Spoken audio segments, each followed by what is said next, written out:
There's only one evil in the world: fear. There's only one good in the world: love. It's sometimes called by other names. It's sometimes called happiness. It's sometimes called freedom, or peace, or joy, or God, or whatever. But the label doesn't matter really. And there's not a single evil in the world that you cannot trace to fear. Not a one. Not one. Ignorance and fear. Ignorance caused by fear. That's where all the evil comes from. That's where your violence comes from. The person who is truly non-violent, who is incapable of violence, is the person who is fearless. It's only when you're afraid that you become angry. Have you ever thought of that? Think of the last time you were angry.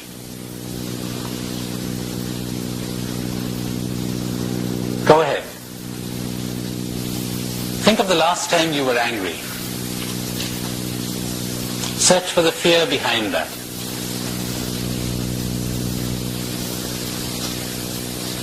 What were you afraid of losing? What were you afraid was being taken away from you?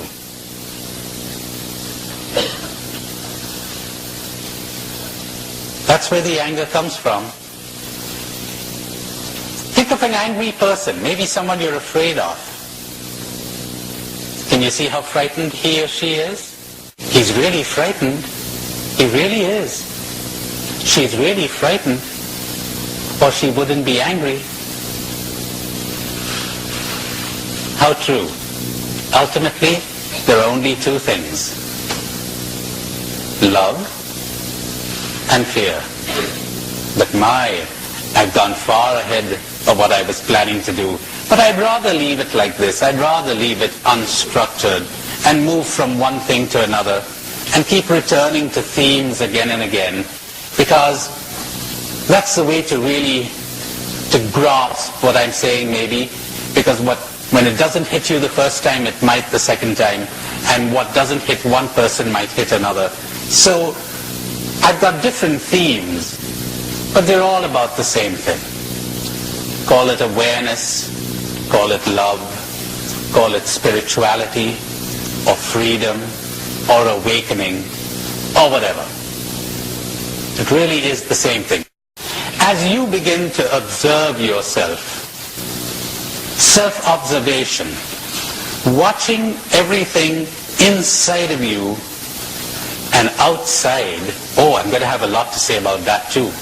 Outside, the trees, the stars, the traffic, the faces of friends, the people you're living with, dried leaves, the birds, a pile of stones, water, anything. Observe, watch. You might suddenly stumble upon a whole world you had never seen, and you'd say, God, I've been here all along. How come I never saw this? To watch everything inside of you and outside. And when there's something happening to you, to see it as if it were happening to someone else. With no comment, no judgment, no attitude, no interference, no attempt to change, only to understand. Only to understand. Now, as you do this, you will begin to realize that increasingly you are disidentifying from me. Saint Teresa of Avila says that towards the end of her life, God gave her this extraordinary grace. She doesn't use this modern expression, of course, but that's what it really boils down to, of disidentifying from herself. Extraordinary liberation at last. You know how it is? John Smith has cancer.